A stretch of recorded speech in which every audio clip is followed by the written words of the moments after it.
नमस्ते एंड अस्सलाम वालेकुम ऑल ऑफ यू। आज का जो हमारे पास यूनिट है वो है एपिडेमियोलॉजी का सेकंड 7 यूनिट, जिसमें हम ओवरऑल इन ऑब्जेक्टिव के एमसीक्यूज को देखेंगे कि एपिडेमियोलॉजिकल मेथड्स कौन कौन से हैं। ठीक है, एपिडेमियोलॉजी स्टडी क्यों करते हैं, उसके अलावा इस जो कम्युनिटी में क्या काम है। ठीक है, एपिडेमियोलॉजी का उसके अलावा जो भी डिस्क्रिप्टिव टर्म्स को यूज़ करेंगे, टाइम, प्लेस, पर्सन को। उसके अलावा analyse basic concept, cross sections and description, interventions, experimental study, ये सारे ऑब्जेक्टिव को हम एमसीक्यूज में क्लियर करेंगे। तो आज शुरू करते हैं हम 7 यूनिट के एमसीक्यूज, ओवरऑल जितने भी ऑब्जेक्टिव है उन सब के एमसीक्यूज को। ठीक है, सबसे पहले फर्स्ट क्वेश्चन है हमारे पास, एपिडेमियोलॉजिकल मेथड आर यूज। तो एपिडेमियोलॉजिकल मेथड क्यों यूज़ होते हैं? तो स्टडी ऑफ डिजीज़ पैटर्न के लिए हमारे पास एपिडेमियोलॉजिकल मेथड यूज़ होते हैं। यहाँ पे क्वेश्चन नंबर 1 का भी ऑप्शन करेक्ट होगा हमारे पास। उसके अलावा क्वेश्चन नंबर 2 में हम बात करते हैं डिस्क्रिप्टिव एपिडेमियोलॉजी डिस्क्राइब्ड। तो डिस्क्रिप्टिव जो एपिडेमियोलॉजी है वो किसको डिस्क्राइब करती है? तो टाइम, प्लेस एंड पर्सन को डिस्क्राइब करती है। ठीक है, कि किस टाइम पे कौन से लोगों को और कौन से जो डिजीज़ है वो हुई है। ठीक है, किस जगह पे। तो यहाँ पे भी हमारा बी ऑप्शन करेक्ट है। क्वेश्चन नंबर 3 में हम बात करते हैं, person is the epidemiological refers to patient, character, doctor या फिर हॉस्पिटल स्टाफ या फिर मेडिकल। तो यहाँ पे है कि हमारे पास जो पेशेंट करेक्टर्स होते हैं उसको हम पर्सन्स बोलते हैं। ठीक है, प्लेस के लिए हम यूज़ करते हैं, क्वेश्चन नंबर 4 में प्लेस के लिए हम यूज़ करते हैं कि जियोग्राफिकल डिस्ट्रीब्यूशन में कहाँ पे डिजीज़ हुई है। ठीक है, तो यहाँ पे भी हमारा बी ऑप्शन करेक्ट होगा। टाइम रिफ़र टू, टाइम किस चीज़ को रिफ़र करता है? डिजीज़ अकरेंस ओवर टाइम, कि इस टाइम पे किस टाइम पे डिजीज़ अक्कर हुई है। ठीक है, सीज़न के हिसाब से। यहाँ पे भी बी ऑप्शन हमारा करेक्ट होगा। क्वेश्चन नंबर 6 में descriptive study is use to. तो जो डिस्क्रिप्टिव स्टडी है वो किस लिए हम यूज़ करते हैं? तो उसमें आ जाता है डिस्क्राइब डिजीज़ पैटर्न को उसके लिए हम डिस्क्रिप्टिव यूज़ करते हैं। ठीक है, यहाँ पे भी हमारा बी ऑप्शन करेक्ट होगा। एनालिटिक एपिडेमियोलॉजिकली स्टडी, तो उसको एनालिटिक एपिडेमियोलॉजी स्टडी क्यों करते हैं? जिसमें हमें केस ऑफ डिजीज़ पता चलता है। यहाँ पे भी हमारा बी ऑप्शन करेक्ट है। क्वेश्चन नंबर 8 में हम बात करते हैं, क्रॉस सेक्शंस स्टडी इज़। तो क्रॉस सेक्शन स्टडी किसे कहते हैं? लॉन्ग टर्म स्टडी या फिर तो यहाँ पे एक्सपेरिमेंटल स्टडी को हम कहते हैं, या फिर स्नैपशॉट स्टडी, स्नैपशॉट होते हैं ना, उनको हम क्या कहते हैं? पेरिनेटल जो स्टडी होती है क्रॉस सेक्शनल स्टडी कहते हैं। ठीक है, जो स्नैप शॉट होते हैं उनको। ठीक है, उसके अलावा cross section study mayor, cross section study हम किस तरीके से मेयर करते हैं? Exploration and disease at the one time, के कहाँ पे एक्सप्लोर हुई थी फर्स्ट टाइम। ठीक है, उसको हम देखते हैं। यहाँ पे क्वेश्चन नंबर 10 में हम देखते हैं कि intervention disease is also card. तो intervention is a disease is also card, उसको हम क्या कहेंगे? उसको एक्सपेरिमेंटल स्टडी कहते हैं। क्वेश्चन नंबर 11 में हम बात करते हैं, in descriptive epidemiology we study. Descriptive में हम डिस्ट्रीब्यूशन ऑफ द डिजीज देखते हैं। ठीक है, यहाँ पे भी हमारा बी ऑप्शन करेक्ट है। क्वेश्चन नंबर 12 में हम बात करते हैं, analytic study comparison between explorations and outcomes. Analytic में हम क्या करते हैं क्वेश्चन नंबर 12 में, कि एनालिटिक में हम एक्सप्लोर के कहाँ पे हुई है और उसका आउटकम क्या निकला है उसको हम एनालाइज करते हैं, कंपेयर करते हैं। क्वेश्चन नंबर 13 में हम बात करते हैं, क्रॉस सेक्शनल स्टडी इज। तो क्रॉस सेक्शनल स्टडी को क्या कहते हैं? ऑब्जर्वेशनल स्टडी कहते हैं। ठीक है, यहाँ पे हमारा बी ऑप्शन करेक्ट है। क्वेश्चन नंबर 14 में हम बात करते हैं, experimental study involves. Experimental study में क्या इन्वॉल्व होता है? इंटरवेंशन इन्वॉल्व होती है। यहाँ पे भी हमारा बी ऑप्शन करेक्ट है। क्वेश्चन नंबर 15 में हम बात करते हैं, एग्जाम्पल ऑफ इंटरवेंशन स्टडी, तो इंटरवेंशन की अगर स्टडी करते हैं तो उसमें कौन सा एग्जाम्पल है, तो उसमें आ जाते हैं क्लिनिकल ट्रेड्स, जिसमें हम बात करते हैं कि हम एक क्लिनिकल जो ट्रेड्स होते हैं वो इंटरवेंशन की स्टडी होती है। ठीक है, क्वेश्चन नंबर 16 में हम बात करते हैं डिस्क्रिप्टिव एपिडेमोलॉजी आंसर, तो इसमें आ जाता है हाउ, व्हेन एंड वेयर, ये डिस्क्रिप्टिव एपिडेमोलॉजी है। ठीक है, यहाँ पे हमारा भी ऑप्शन करेक्ट होगा। क्वेश्चन नंबर 17 में हम बात करते हैं एनालिटिक एपिडेमोलॉजी आंसर, तो एनालिटिक के लिए हम क्या करते हैं कि है ना वाई डिजीज अक्कर, कि किस वजह से डिजीज अक्कर हुई उसको एनालाइज करते हैं, तो वहाँ पे भी हमारा बी ऑप्शन यहाँ पे 17 में करेक्ट होगा। क्वेश्चन नंबर 18 में हम बात करते हैं cross section study is, cross section study किसकी होती है, तो फिर उसको हम कहते हैं कि है ना ये एक वन टाइम स्टडी है। ठीक है, क्रॉस सेक्शन, तो यहाँ पे हमारा बी ऑप्शन करेक्ट होगा। क्वेश्चन नंबर 19 में हम बात करते हैं experimental study test, experimental study test को हम हाइपोथेसिस कहते हैं, तो यहाँ पे भी हमारा ए ऑप्शन है वो करेक्ट होगा। क्वेश्चन नंबर 20 में हम बात करते हैं डिस्क्रिप्टिव स्टडी इज, तो डिस्क्रिप्टिव स्टडी को हम क्या कहेंगे, ऑब्जर्वेशनल स्टडी। ठीक है, डिस्क्रिप्टिव या फिर ऑब्जर्वेशनल स्टडी। क्वेश्चन नंबर 21 में हम बात करते हैं एनालिटिक स्टडी आइडेंटिफाई, जो एनालिटिक स्टडी है वो किस चीज़ को आइडेंटिफाई करती है, तो वो क्या है, वो रिस्क फैक्टर को आइडेंटिफाई करती है और हमें बताती है कि कौन कौन से इस डिजीज़ के रिस्क फैक्टर है। तो क्वेश्चन नंबर 21 में हमारे पास बी ऑप्शन करेक्ट होगा। क्वेश्चन नंबर 22 में हम बात करते हैं cross sectional study is also called, cross sectional study को हम क्या कहते हैं, आल्सो कॉल्ड, तो फिर उसको हम कहते हैं प्रिवेलेंस स्टडी, जिसमें हमें क्या है कि ओवरऑल जो भी डिजीज़ होती है उसके बारे में स्टडी करनी होती है, तो यहाँ पे हमारा पास बी ऑप्शन करेक्ट होगा।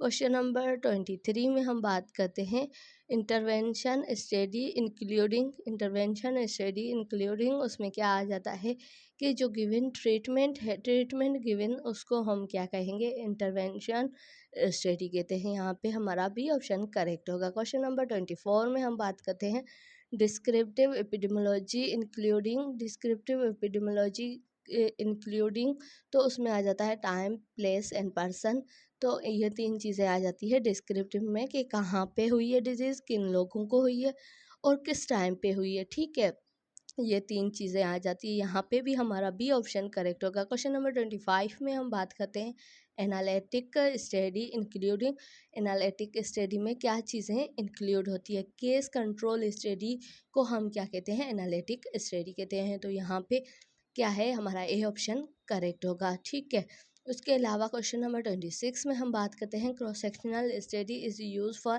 क्रॉस सेक्शनल स्टडी हम हमेशा प्रिवेलेंस के लिए यूज़ करते हैं। क्वेश्चन नंबर 27 में हम बात करते हैं एक्सपेरिमेंटल स्टडी इज़, तो एक्सपेरिमेंटल स्टडी को इंटरवेंशनल कहते हैं, यहाँ पे हमारा बी ऑप्शन करेक्ट होगा। क्वेश्चन नंबर 28 में हम बात करते हैं time in the descriptive epidemiology refer to, time of descriptive epidemiological refer to disease occurrence pattern, तो यहाँ पे हमारा पास बी ऑप्शन करेक्ट होगा।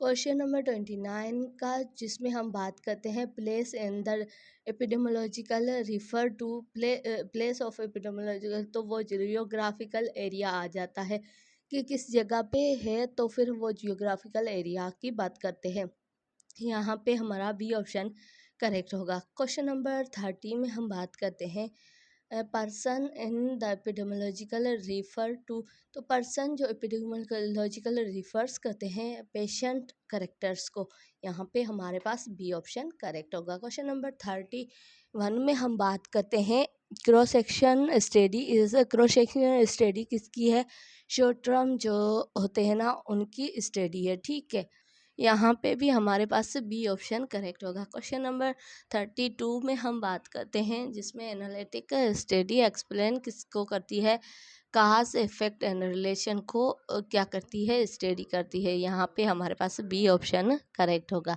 क्वेश्चन नंबर 33 में हम बात करते हैं एक्सपेरिमेंटल स्टडी आर, तो एक्सपेरिमेंटल स्टडी किसे कहते हैं यहाँ पे, तो यहाँ पे हमारे पास बी एक ऑप्शन जो करेक्ट होगा, जिसमें एक्टिव इंटरवेंशन को हम क्रॉस सेक्शनल या फिर एक्सपेरिमेंटल स्टडी कहते हैं। ठीक है। डिस्क्रिप्टिव स्टडी कहाँ से है? ठीक है, यहाँ पे फर्स्ट स्टेप जो होता है वो डिस्क्रिप्टिव स्टडी का होता है। ठीक है। उसके अलावा अगर क्वेश्चन नंबर 34 में हमने बी हमारा करेक्ट होगा।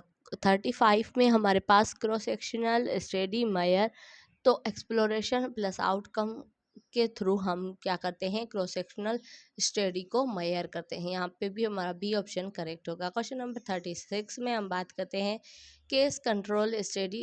केस कंट्रोल स्टडी को क्या कहते हैं, एनालिटिक स्टडी कहते हैं। यहाँ पे हमारा क्वेश्चन नंबर 36 का ए ऑप्शन करेक्ट होगा। क्वेश्चन नंबर 37 में हम बात करते हैं कोहेरेंट स्टडी इज, तो कोहेरेंट स्टडी को क्या कहते हैं, एनालिटिक स्टडी कहते हैं। ठीक है, यहाँ पे हमारा बी ऑप्शन करेक्ट होगा। क्वेश्चन नंबर 38 में हम बात करते हैं डिस्क्रिप्टिव एपिडेमियोलॉजिकल यूज फॉर, तो डिस्क्रिप्टिव एपिडेमियोलॉजिकल क्यों यूज़ करते हैं, तो उसको हम यूज़ करते हैं हाइपोथेसिस एंड जनरेशन के लिए, हाइपोथेसिस जनरेशन के लिए यूज़ करते हैं। यहाँ पे हमारा बी ऑप्शन करेक्ट होगा। क्वेश्चन नंबर 39 में हम बात करते हैं एनालिटिक एपिडेमियोलॉजिकल टेस्ट, तो एनालिटिकल एपिडेमियोलॉजिकल टेस्ट तो वो किस चीज़ को फाइंड करती है, वो हाइपोथेसिस को बताती है कि हमारी हाइपोथेसिस क्या है, एनालिटिकल टेस्ट क्या होती है। उसके अलावा क्वेश्चन नंबर 40 में हम बात करते हैं experimental study is based for case effect and confirmation के लिए एक्सपेरिमेंटल स्टडी बहुत ही ज़रूरी होती है कि हमें पता चलता है कि कौन सा केस है, कहाँ पे इफ़ेक्ट है, तो ओवरऑल पता चलता है। ठीक है। उसके अलावा यहाँ पे हमारे पास 40 एमसीक्यूज़ में बी ऑप्शन करेक्ट होगा। क्वेश्चन नंबर 41 में हम बात करते हैं क्रॉस सेक्शनल स्टडी गिव, तो क्रॉस सेक्शनल स्टडी गिव तो वो किस चीज़ को देती है, ठीक है, प्रिवेलेंस को हमें देती है। तो cross sectional study given in prevention, ठीक है, प्रिवेलेंस। उसके अलावा हम बात करते हैं 42 में, जिसमें आ जाता है कि descriptive study use observation, observation के लिए हमेशा हम डिस्क्रिप्टिव स्टडी को यूज़ करते हैं। बी ऑप्शन हमारा करेक्ट होगा। क्वेश्चन नंबर 34 में हम बात करते हैं 43 में, जिसमें हम बात करेंगे 43 का एनालिटिक स्टडी यूज़, तो एनालिटिक स्टडी ऑब्जर्वे जो हम करते हैं कंपेरिजन्स ग्रुप को कंपेरिजन करते हैं, उनमें आउटकम या फिर डिजीज़ को देखते हैं। तो यहाँ पे हमारा ए ऑप्शन करेक्ट होगा। क्वेश्चन नंबर 44 में हम बात करते हैं experimental study including, experimental study में इंक्लूडिंग क्या होता है, कंट्रोल ग्रुप्स के किस तरीके से हम कंट्रोल करते हैं ग्रुप्स को किसी डिजीज़ से होने से, तो वो आ जाता है एक्सपेरिमेंटल स्टडी में। तो हमारे पास यहाँ पे 44 का एस करेक्ट है।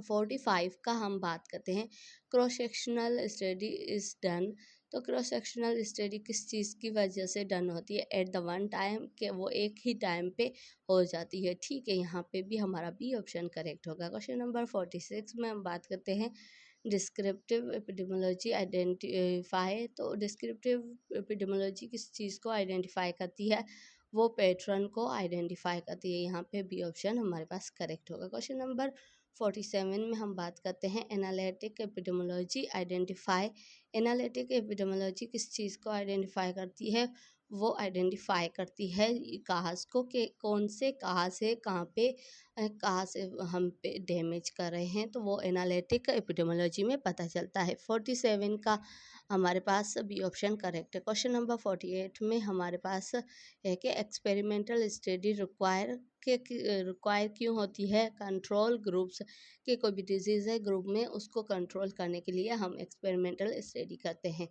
रिक्वायर होती है। उसके अलावा क्वेश्चन नंबर 49 में हम बात करते हैं क्रॉस सेक्शनल स्टडी इज़, तो क्रॉस सेक्शनल स्टडी को हम क्या कहेंगे, स्नैपशॉट कहते हैं, जो क्रॉस सेक्शनल स्टडी को कहते हैं। ठीक है, यहाँ पे तो हमारे पास बी ऑप्शन करेक्ट होगा। क्वेश्चन नंबर 50 में हम बात करते हैं main purpose of epidemiological methods, main purpose क्या होता है, स्टडी डिजीज़ पैटर्न को हम स्टडी करें, यही मकसद होता है एपिडेमियोलॉजिकल मेथड्स का। So thank you so much, आज का वीडियो इतना ही, मिलते हैं नेक्स्ट वीडियो में नए टॉपिक के साथ, तब तक टेक केयर।